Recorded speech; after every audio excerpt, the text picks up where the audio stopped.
Originally from Fenwick, Adam Shoalts has traveled into the deepest, farthest edges of our country and is known as one of Canada's greatest geographers and explorers.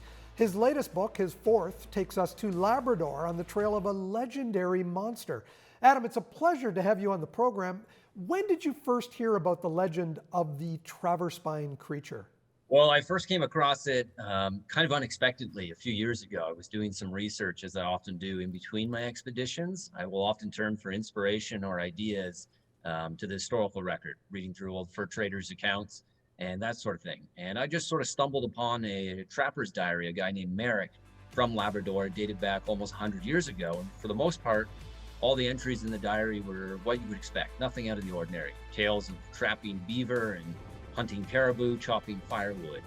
But there was one entry in the diary that was entirely unlike anything else I'd ever read. And he described strange tracks in the woods that were unlike anything anyone had ever seen before. No one could identify them, not even seasoned trappers who spent their lifetime in the wilderness. And there were other details, sled dogs that would go missing in the night. Children reported seeing a large animal that they couldn't identify.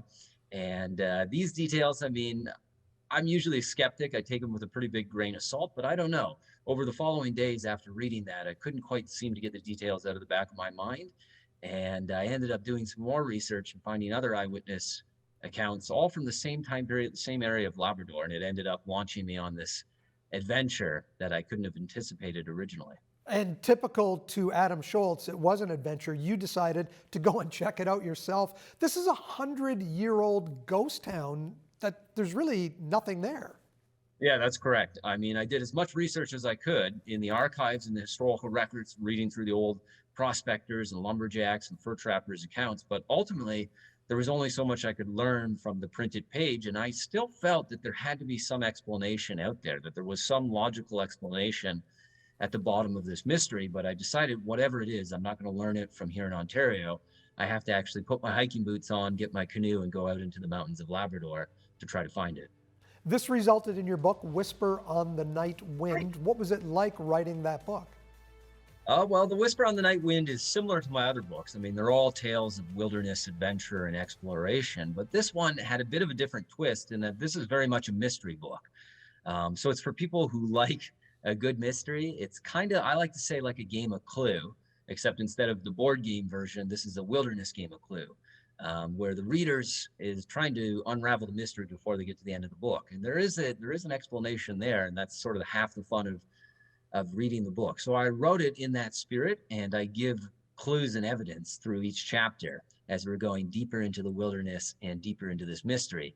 I'm quoting from the eyewitness testimony, the description of the tracks, the sounds that they heard in the night, the eyewitness accounts, to try to give the reader these little tidbits or a trail to follow, and hopefully try to unravel this mystery. Now, I'm not going to ask you what the conclusion is, because obviously you want everybody to read the book, but on April 20th, you are hosting an online event for Niagara Parks.